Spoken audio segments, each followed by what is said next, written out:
Hey everybody, welcome to the earliest alert. Wave 3 News meteorologist Brian Good here. We're going to cover the setup for the rest of this week, and then I will touch base a little bit on how the summer pattern is shaping up so far. I'm going to say right off the bat, there's more questions than really answers on that. And then we'll probably stop there. I'm going to go all the way out to the fall or the winter yet.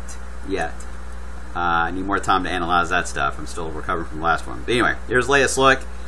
Quiet now on the radar. But we have more cumulus clouds showing up today than previous. Now, these are very small cumulus clouds right now.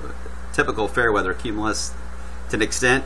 But it's early in the day. So to see them already showing up in the visible satellite, and it's not even 9 o'clock as of this recording, that's a sign that we're going to have more action than we've had in a while on the radar. And it's not going to be an impressive amount of thunderstorms, but a few pop-ups I do see being an issue popping up today for the first time in a while. Water view shows we can tell where the moisture has been increasing, that south flow kind of drifting in, but it's not a very strong south flow. A lot of the thunderstorm action that pops up in the radar today is going to be orographic. It's going to be across the mountains. The lift of the mountains will create those.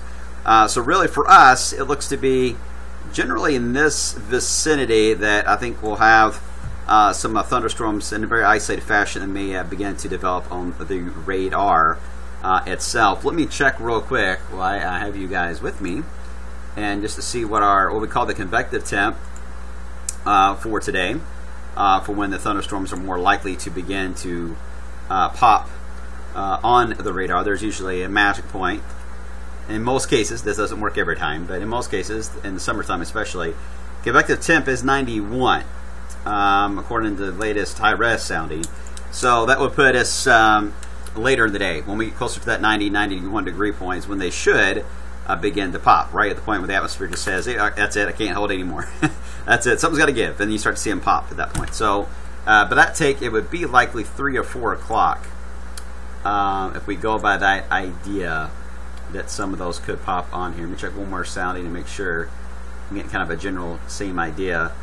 91 on this particular one. And let me check one more real quick and see what I got for you all. The high-res name, by the way, is giving us a convective temp of 84. A little more unstable on the high-res name. I would go with a herb at this point, though. All right, so we'll watch this and see how it plays out. All right, so having said all of that, here is the general plan here for the next couple of days. First off, in severe weather, we're not too worried about, and I'll show you why in a second, but today it's all to the north of us. Even tomorrow into Wednesday, it's going to become sandwiched around us. We have a boundary. It's going to drop in like a backdoor front into the eastern Ohio Valley, and then we got the actual front moving in from the west. As I've been saying several times with these updates, it's really hard to get a cold front through the entire Ohio Valley. It's really hard to even get it down to the Tennessee Valley. It's not unheard of. Usually 1 or 2 fronts can push all the way down. But these highs this time of the year are strong, and then the main jet stream itself is way to the north, which I'll show you that in a second. And that tends to lead to the fronts just have nowhere to go and nothing to work with, so they just fade off the map. That makes rain chances difficult when you see a front approaching. Is it going to make it all the way through, or is it going to hang out, or is it going to just fall apart? When we look at the upper air pattern, as we get into this upcoming weekend, there's not a lot of wind here in our area, so anything that really develops is going to be what we call pulse-type thunderstorms. They develop, rain themselves out after 20 minutes because the updraft becomes overwhelmed by the downdraft because there's no exhaust pipe, no tailpipe for these storms to keep going. So they have a lifespan of about roughly 20 minutes, and they will fade out. Now, the thing is, when they become overwhelmed by the downdraft, they produce that cool wind. So when they cool you out or cool you off when you're outside working in the yard or something, and a thunderstorm moves through and you feel that cool wind blowing right before it moves in, well, that acts as like a mini tiny cold front, if you will, and then it moves to your neighbors down the road or a different neighborhood. That outflow, that cool air, mini cold front, then can actually help create another thunderstorm. So you'll see them kind of work together and pop on the radar. And that's kind of the trend we'll have the next couple of days especially. Now, as we enter the weekend, at least the GFS, and in some cases the Euro, showing a little more jet stream energy working its way to the Ohio Valley. That will do a couple things. It may enhance the rain potential on the leading edge of that, which will likely be this weekend, and also it should help try to push down some of the oppressive heat and humidity. At this point, I'm still suspect of that. I'm not buying in entirely. that's going to do a whole lot to us and cooling us off. We've trended the forecast somewhat in that direction, but again, I'm a skeptic on it just because we normally deal with here.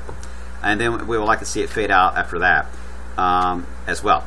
All right, so let me get past these couple of graphics here and show you, as we look down the road, yeah, we got thunderstorm chances, by the way, moving into the picture later this week. But I think we'll have maybe slightly better coverage, by the way, on Wednesday and Thursday, and perhaps Saturday night into Sunday. Those are the two periods right now that if I had to say the percentages could exceed 40%, it would be those 2 days right now, the way it looks. But I think there's going to be a daily chance of rain with this kind of humidity in play.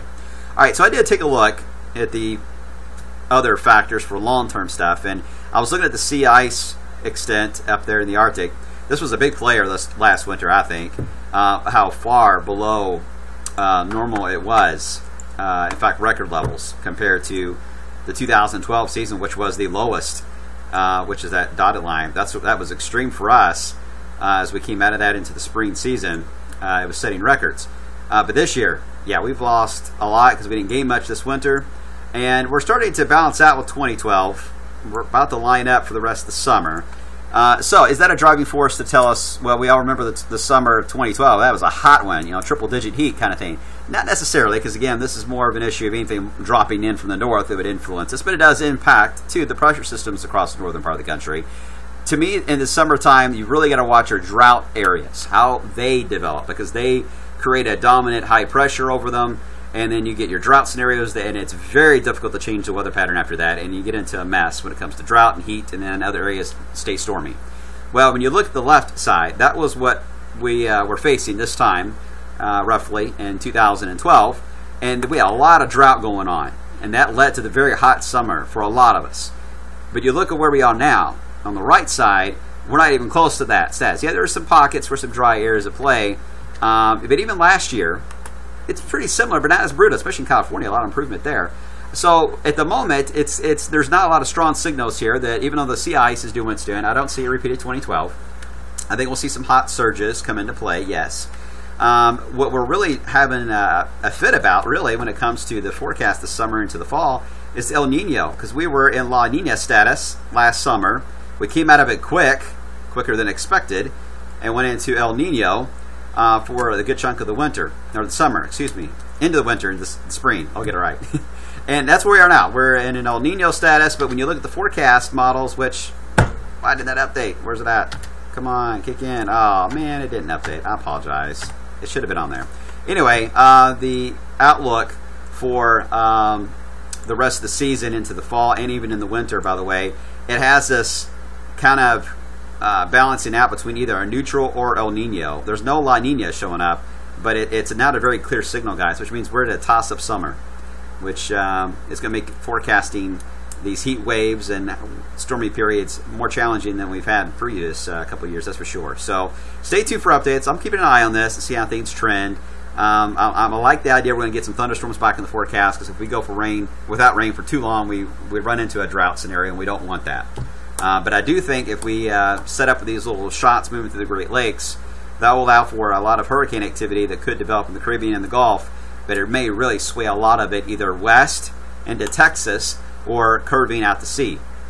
That could be that kind of a deal for the tropics this year, but we'll see. I'm getting ahead of myself. Enjoy the heat the best you can. Stay cool. We'll talk more about the long term with some new data coming in tonight on tomorrow's block.